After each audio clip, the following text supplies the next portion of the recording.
In the past, if you wanted to cheat on your wife, you had to walk yourself to the bad part of town and buy a prostitute. People would be watching you. There might be police looking for you.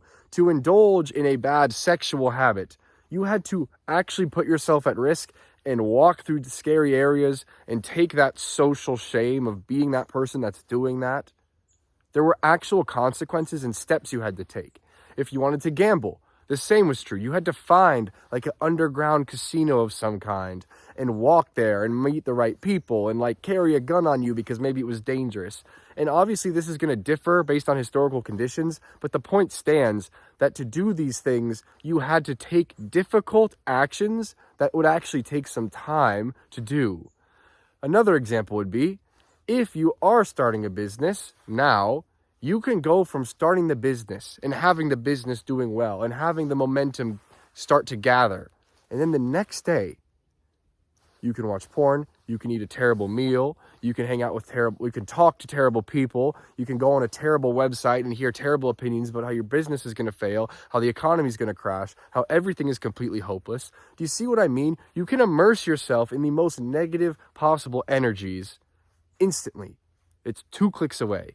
Yesterday, I relapsed on some of my bad habits. Do you know how long it took? 5 seconds. I dipped down into panicked, anxious thoughts where I thought, you know what I'm doing isn't going to work out. I might as well go back to the old habits and get some happiness that way. My thoughts were trending in that direction. And all it took was me sitting down, and then I could indulge in my bad habits. This is especially bad if you're a gambler or something where you can't take back what you've done and you accrue consequences that are extremely serious and that can like increase exponentially. Luckily, I didn't sit down to gamble. That wasn't my particular bad habit. But the same dynamic was at play.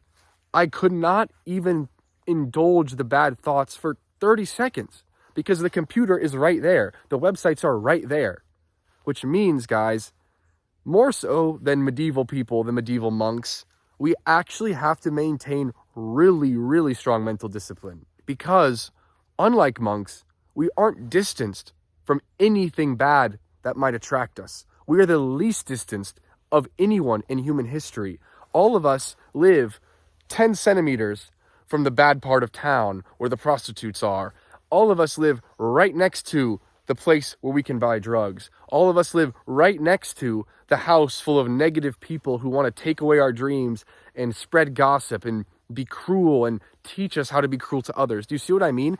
Any particular pocket of the world or things that are bad, you can find instantly, which means we can't rely on physical proximity and distance so much.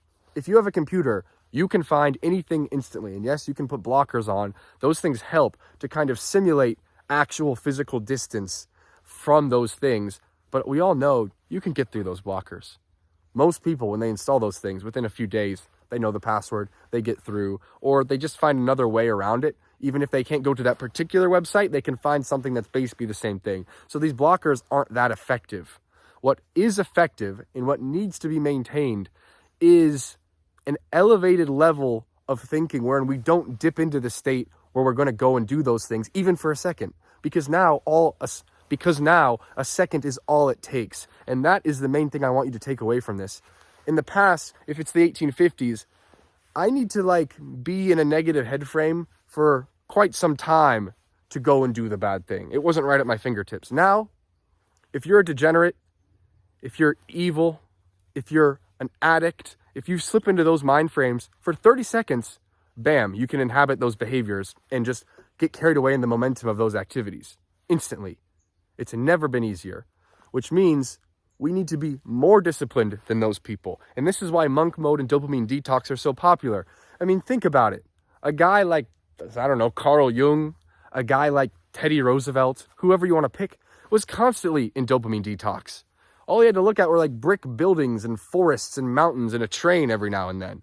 There weren't all this bright, novel stimulation at him all the time. And also because of sexual norms at that day, all of them were basically on a dopamine detox. They were only usually sleeping with a few people, harboring a few romantic connections. Obviously there was dating, and yes, there were prostitutes and things, but the average person had so much less access than we do.